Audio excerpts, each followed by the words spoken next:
तो दोस्तों, मैं बिहार से दो आदमी हमारे साथ जुड़े हैं। इनसे मैं जानना चाहूँगा कि बिहार में एक पत्रकार हैं, यूट्यूबर पत्रकार हैं मनीष कश्यप, उनकी गिरफ्तारी हुई और उनकी जब गिरफ्तारी हुई तो सरकार के द्वारा कहा गया है कि जो भी बातें थी वो कोर्ट के थ्रू, लीगल प्रक्रिया के थ्रू उनकी गिरफ्तारी हुई है। इसके विरोध में, इस चीज़ के विरोध में बिहार के युवाओं ने विरोध प्रदर्शन किया।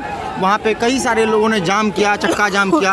आपको क्या लगता है ये कहाँ तक सही है, मनीष कश्यप की गिरफ्तारी? पहली चीज़, मनीष कश्यप जी के लिए एक बात बोलना चाहूँगा मैं, बहुत सम्मानीय इंसान है। उन्हें एक यूट्यूबर या एक केवल पत्रकार ना बोला जाए। मेरी नज़र में वो जनता के पत्रकार थे, वो सामाजिक पत्रकार थे। उन्होंने बिहार के लिए वो किया जो शायद किसी गली का पार्षद नहीं करता था।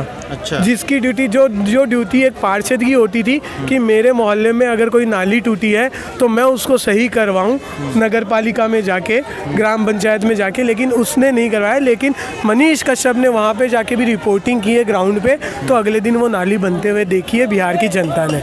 मैं राजस्थान से हूँ, आज मनीष कश्यप के बारे में जानता हूँ, तो मैं ये बोलना चाहता हूँ वो बिहार का पत्रकार नहीं, वो भारत का पत्रकार है सर। अच्छा, ठीक है। बस कमी ये रही कि कहीं ना कहीं उनके बारे में लोगों को जानते नहीं थे। लेकिन एक कहावत है, जब जब सच को दबाया कुचलाया जाता है तब तब सच ही अपना विकराल रूप लेता है।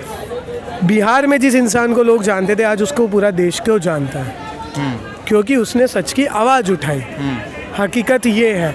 आज कहीं ना कहीं मुझे उसमें वो उनका ना ऐसा है कि देखिए, विपक्ष के लोग अब क्या किए हैं कि उनका नाम आरएसएस से जोड़ने लगे, क्योंकि पहले वो आरएसएस में जुड़े थे। सुनिए सर, पहली बात कि आपने बोला कि आरएसएस से बिलोंग करते हैं। क्या आरजेडी में नेता नहीं है ऐसे जो आरएसएस से जुड़े हुए हैं, अभी भी जुड़े हुए हैं? तो फिर क्यों उन्होंने गठबंधन कर लिया है? क्यों नीतीश कुमार के साथ गठबंधन कर लिया है? मुझे एक बात बताइए, विपक्षी नहीं, तेजस्वी यादव यह आवाज़ उठाता है। तेजस्वी यादव में कौन सी क्वालिफिकेशन है कि वो डेप्यूटी सीएम है? केवल ये कि लालू प्रसाद यादव उस चारा चौर की औलाद है? क्या उनकी पार्टी में उससे बड़ा कोई, उससे ज़्यादा अनुभवी नेता नहीं है? क्यों वो डेप्यूटी सीएम है? इसका जवाब है तेजस्वी यादव के पास, है उसकी पार्टी के पास? कोई जवाब नहीं उसके पास। सर 90 फेल आदमी है, इससे ज़्यादा कुछ नहीं है। और मनीष कश्यप की बात करते हो ना, तो उसके पिताजी बॉर्डर पे जाके लड़ते हैं और वो समाज के अंदर जाके, गलियों के अंदर जाके लोगों के लिए लड़ता था। उसने सच्चाई दिखा दी ना, इसलिए उनकी किलसी बड़ी है। वो बंदा आज, उस बंदे में मैं तो बोलता हूँ, बिहार के हर युवा को बोल रहा हूँ, तुम लोग बोलते हो ना बिहार में कोई नया चेहरा चाहिए, नया चेहरा चाहिए। नया चेहरा तुम्हारे सामने था, तुम लोगों को पहचानने में गलती हो गई। आज भी चेहरा सामने है। मनीष कश्यप एक पत्रकार नहीं, बिहार के भविष्य के नेता के लिए चक्का जाम कर दो। कहीं ना कहीं वो भविष्य का नेता है बिहार का चेहरा है पूरे भारत के लिए, क्योंकि उसने बिहारी के लिए आवाज़ उठाई, बिहार के लोगों के इंसाफ के लिए आवाज़ उठाई। और इसे चीज़ को उन्हें एक्सेप्ट कर लेना चाहिए। कहीं ना कहीं मनीष कश्यप, एक बात बताइए सर, एक बात बोलना चाहूँगा। जी बोलिए आराम से। मनीष कश्यप ने फेक न्यूज़ नहीं फैलाई है, न्यूज़ फेक नहीं थी। एक बात बताइए, बिहारी लोग ही बोल रहे थे ना जो वहाँ रहते हैं कि हमारे साथ ये हुआ। यानी कि आज क्या तेजस्वी यादव ये बोलना चाहते हैं सारे बिहारी झूठ है, पूरे बिहार को जेल में डाल दो ना, हिम्मत है तो। क्यों नहीं डाल पाए? डाल देते। तेजस्वी यादव ने खुद अभी 3 दिन पहले क्या बोला है, सारे चोर गुजराती क्यों होते हैं? भाई तुम्हारी पुलिस थे पहले, तो तुमको क्यों नहीं उठा के लेके जा रही? तुमने तो पूरी सांप्रदायिकता फैला दी एक स्टेट के खिलाफ। सारे गुजरातियों पे क्या उसने आक्षेप नहीं लगाया है? उसके स्टेटमेंट का क्या मतलब निकालते हो आप? तो क्यों नहीं उसको उठा के डाल दिया?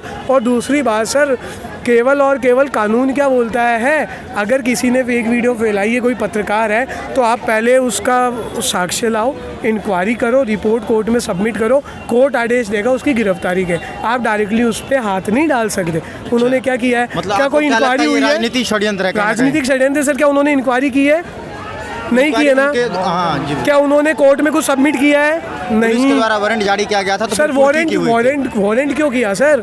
उनका पहला काम है इंक्वायरी करना, एफआईआर दर्ज करके कोर्ट में सबमिट करना, कोर्ट में केस करना याचिका डाल के कि इसने ये किया है, और फिर कोर्ट आदेश देगा सुनवाई करके। इसमें से कौन सी न्यायिक प्रक्रिया का पालन हुआ, मुझे ये बताएं। क्या न्यायिक प्रक्रिया के किसी भी एक स्तंभ का पालन हुआ? नहीं हुआ। और उसके बाद सर मान लो गिरफ्तार कर लिया है, उसके साथ कैसा सुलूक किया जा रहा है? सर वो टैक्स पेयर है, एक भी रुपया उसके पास हराम का नहीं है, चारा बेच के नहीं लाया, क्यों उसकी संपत्ति कुर्क हो गई। और उसके बाद एक बात और बोलना चाहूँगा केवल सर। जी बोलिए।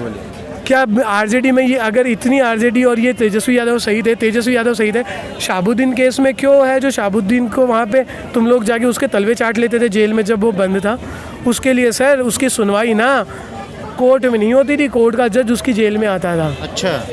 और उस टाइम लालू प्रसाद यादव की यही सरकार थी। तो सर अगर इतने ही आप सही हो तो साहब क्यों आपने ऐसा कर लिया? ठीक है सर, धन्यवाद। आप जानते हैं सर मनीष कश्यप को? हाँ जी जानते हैं। आप क्या कहना चाहेंगे मनीष कश्यप की गिरफ्तारी पे? आप क्या कहना चाहेंगे? मनीष कश्यप जो आदमी है वो सही है। जो सच्चाई है वो सच्चाई दिखा रहे हैं। हाँ। इससे क्या है, बिहार की जो मुख्यमंत्री नीतीश कुमार, इनको डर लग गई है कि हमारी सत्ता चली जाएगी। अच्छा, हाँ, इसी बात के लिए तो इनकी जो गिरफ्तारी हुई है, आपका कहना ये है कि ये राजनीति दबाव में ये गिरफ्तारी हुई है? राजनीतिक माहौल में हुआ है कि मतलब अगर वो बंदा जो सच्चाई दिखा रहा है जनता के अंतिम जाएगा तो जनता सब समझ जाएगी कि मनीष कश्यप आदमी सही है, हमारी सरकार जो गलत कर रही है। अच्छा, तो दोस्तों जैसा कि आपने देखा कि इन्होंने क्या कहा। और रही बात मनीष कश्यप की, तो मनीष कश्यप की जो गिरफ्तारी हुई है, बिहार और तमिलनाडु की एक विवाद हुई थी जहाँ पे कहा गया था कि बिहारी मजदूर को तमिलनाडु में पीटा गया है। मनीष कश्यप ने इस पर एक वीडियो बनाई थी और उसके कुछ दिन बाद ही मनीष कश्यप की गिरफ्तारी हो गई। और मनीष कश्यप का 2-3 वीडियो वायरल हो रहा है। एक वीडियो तो ये वायरल हो रही है कि जिसमें उन्होंने कहा है कि अगर मैं गिरफ्तार हुआ तो 180 दिन बाद आपकी सरकार गिरा दूंगा, तेजस्वी यादव जी।